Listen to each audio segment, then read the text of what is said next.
নমস্কার বন্ধুরা, Indian choice কিচেনে তোমাদের স্বাগত জানাই। আজকে আমার রেসিপি হচ্ছে রাঙালুর ভাজা পিঠে।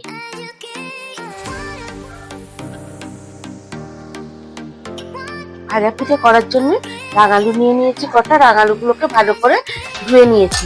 আর রাঙালুর সঙ্গে এমনি আলু নিয়েছি। এইটার জন্যে একটা গোল আলু পাওয়া যায়, হ্যাঁ, সেই আলুটা আমার কাছে নেই। আমার এমনি আলু আছে, এইটাই আমি সেদ্ধ করে নেবো। কিন্তু এই শীতকালের যে নতুন আলু উঠছে সেই আলু দিলে এর টেস্টটা ভালো হবে না। এগুলো সব ভালো করে ধুয়ে নিয়েছি। এবারে গোটাগুলোকে কুকারের মধ্যে দিয়ে দেবো। দিয়ে অল্প জল দিয়ে এগুলোকে ভালো করে সেদ্ধ করে নেবো।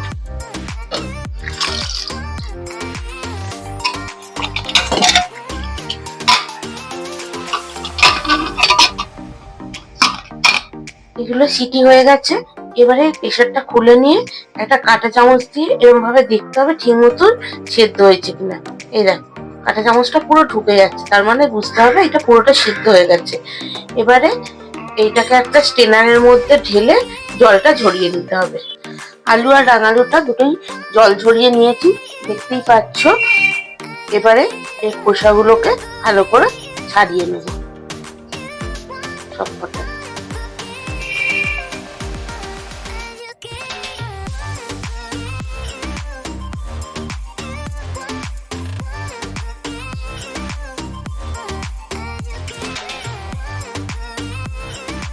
সবকটাকে ছাড়ানো হয়ে গেছে।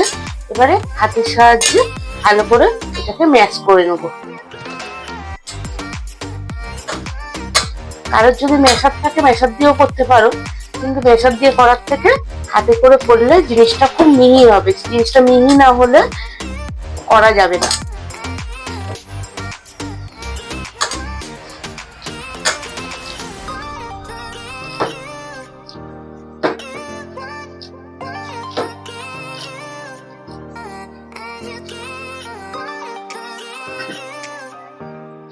এবারে ভালো করে ম্যাশ করে নিয়েছি। এর মধ্যে কিছুটা ময়দা দিয়ে দেবো। ময়দা দিয়ে একটা ডো বানাবো। ময়দাটা যতক্ষণ না ডোটা ভালোভাবে হয় ততক্ষণ দিয়ে বানাতে হবে। ময়দাটা না দিলে তাহলে এটা বাইন্ডিংটা ভালো হবে না।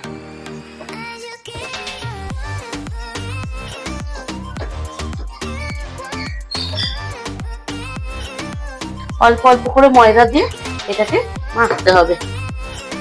বেশি ময়দা দিয়ে দিলেও ডোটা শক্ত হয়ে যাবে, আবার কম করলেও এটা থ্যাস থ্যাস করবে, তাহলে বাইন্ডিংটা ভালো হবে না।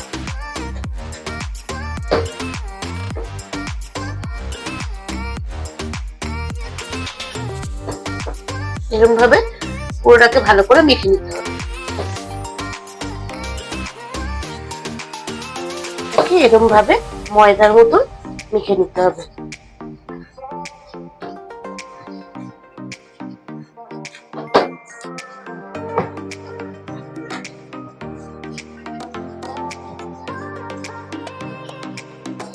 খেয়াল রাখতে হবে আলুগুলোর জন্য একটু ডেলা না থাকে।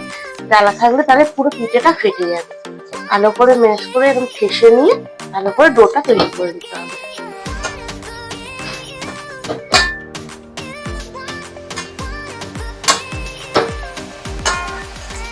এরকম ভাবে ডোটা রেডি করে নিতে হবে। ডোটা বেশি শক্ত হবে না, বেশি নরমও হবে না, দেখতেই পাচ্ছ এরকম হবে, যাতে ভালো করে এরকম ভাবে লেচি করে নেওয়া যায়।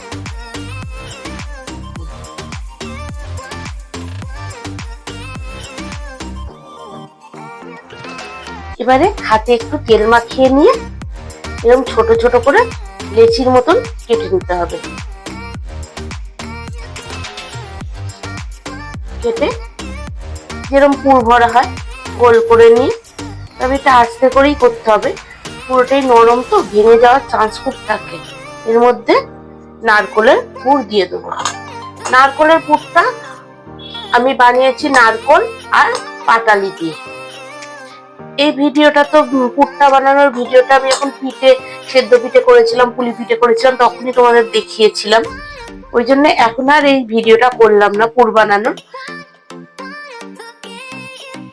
এরম ভাবে বাটি মতন করে নারকোলের পুর দিয়ে দেবো, দিয়ে এরকম ভাবে লক করে দেবো।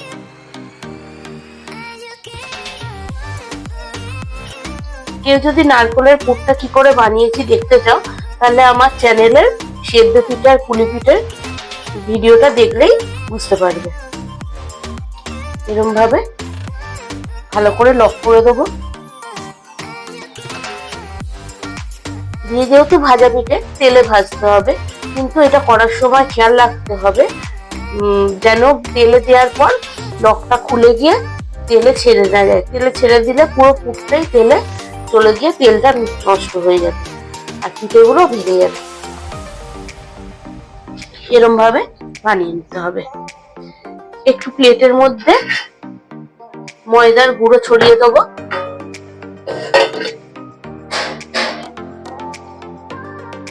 দিয়ে এগুলোকে এক এক করে রাখবো।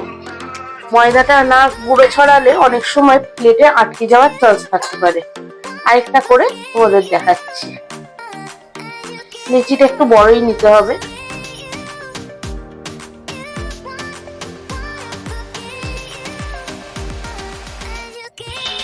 এরকম গোল করে নিই, কেটে এরকম বাটি বানিয়ে নেবো। মাঝখানটা মোটা থাকবে, ধারগুলো পাতলা হবে। দিয়ে পুর নিয়ে নেবো।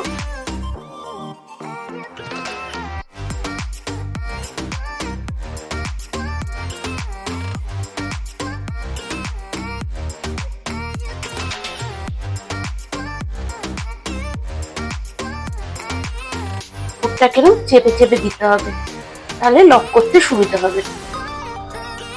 দিয়ে দুপাশ দিয়ে এরকম করে ধরে এরকম আটকে চেপে চেপে এরকম লক করে দিই।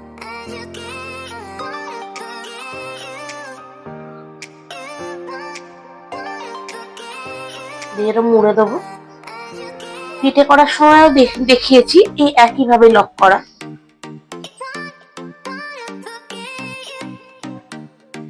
এরকম ভাবে সব কটাকে বানিয়ে নেব।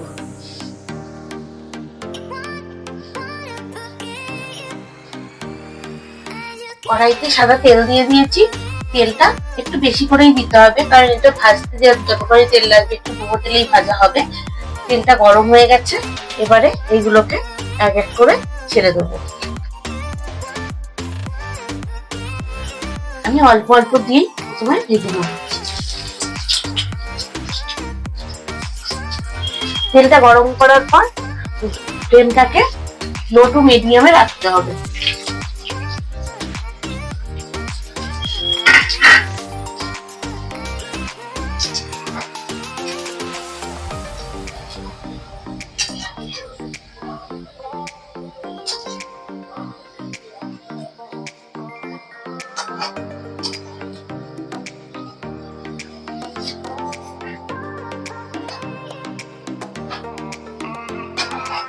এই পিঠেটা দুরকম ভাবে করা যায়। এটা ভাজাও খাওয়া যায়, আবার ভেজে নিয়ে এটাকে রস করে, চিনির রস করে রসেও দিয়ে পিঠেটা মিষ্টি পিঠা করেও খাওয়া যায়। আজকে আমি ভাজা পিঠেটাই তোমাদের দেখাবো। এরকম গোল্ডেন কালার করে ভেজে নিতে হবে ভালো করে।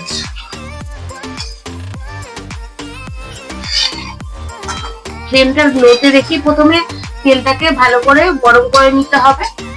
ফ্লেমটাকে হাইতে রেখে তারপরে লোতে রেখে ভাজতে হবে, নইলে উপর থেকে জ্বলে যাবে আর ভেতরটা কাঁচা থেকে যাবে।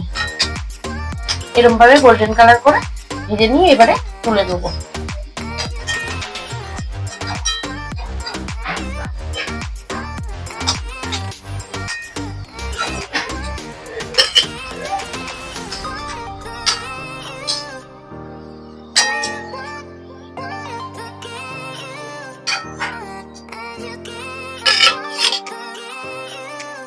এই দেখো আমার ভাজা পিঠে রেডি। তোমাদের যদি ভালো লাগে রেসিপিটা লাইক কমেন্ট শেয়ার করো।